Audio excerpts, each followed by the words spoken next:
Okay, if you've been around cars for any length of time, you've heard it. I guarantee you've heard it. That one piece of advice, hey, don't put synthetic oil in that older car. You're gonna spring a leak. It's like a ghost story that mechanics tell. And honestly, it keeps a lot of people from using what might be a way better product. So the question is there any truth to it at all? So let's just get right to it. Does pouring that fancy, more expensive, engineered in a lab oil into your engine really risk a big old puddle on your garage floor? It's a legitimate fear, and it stops a lot of people cold. Well, today, we are going to get to the bottom of this once and for all. And see, this is why the myth is so powerful. It's not just a theory. You hear stories like this one from a Reddit user, and man, it's terrifying.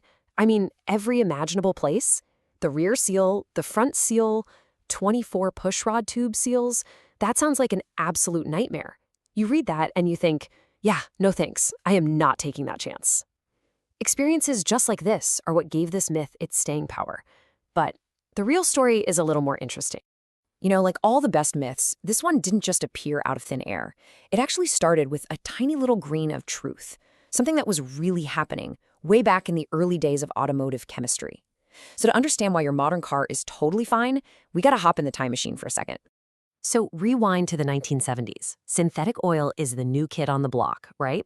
And the formulas were, well, they were very different from what we have today. A lot of them were based on these chemical compounds called esters. Now here's the kicker. What do you think the rubber engine seals from that same era were made of? Yep, a lot of them were also made from ester-based compounds. You can probably see where this is going. And here's how that whole problem played out. Back in the 70s, you had these ester-based oils coming into contact with ester-based seals, and yeah, sometimes they just didn't get along. The oil could actually cause those seals to soften up, degrade, and leak. Automakers eventually caught on, and through the 80s, they started updating the materials. But it wasn't really until the 90s that the problem was completely solved for good.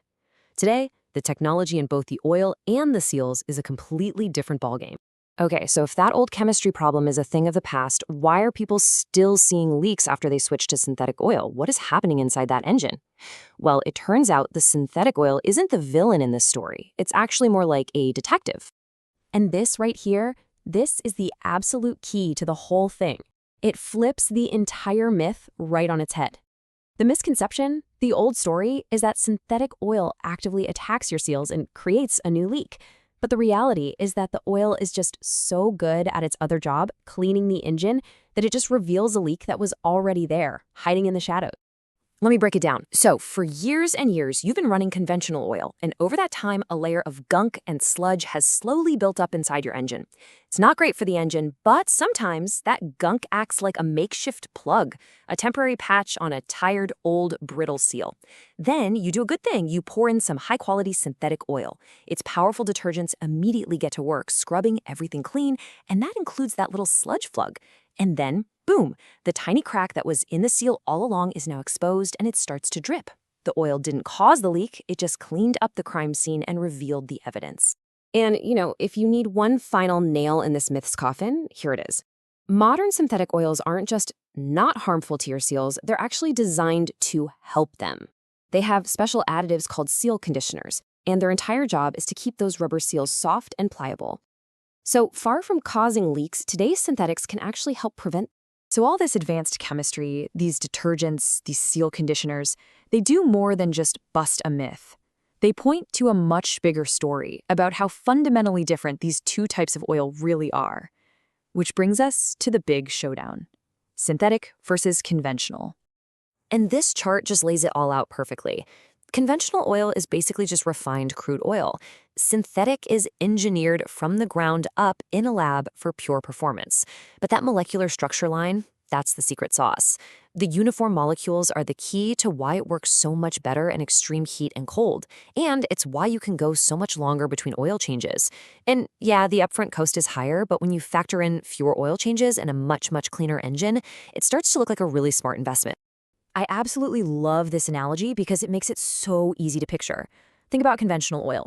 Its molecules are all different shapes and sizes. It's like trying to lubricate your engine with a pile of jagged rocks. It's just not very efficient. But then you have synthetic oil. Its molecules are perfectly uniform, like a bucket of perfectly smooth golf balls. They just roll over each other effortlessly, protecting every little surface. That right there is the fundamental advantage. And look, this isn't just some clever analogy. We have the data to back it up. A massive study by AAA put these oils through all the industry standard tests, and the results were stunning. Synthetic oils performed, on average, 47% better than conventional oils. That is not a small number. That is a huge difference in protection for the most important part of your car. All right, so the myth is busted. The science is pretty clear. The performance data is in. The only real question left is, should you be using synthetic oil in your car? Well, first off, let's just take a look at what the car manufacturers themselves are doing. Almost 70% of new cars sold today come filled with synthetic oil right from the factory. Modern engines, with their super tight tolerances and things like turbochargers, often demand it. So you could say the industry has pretty much already made its choice.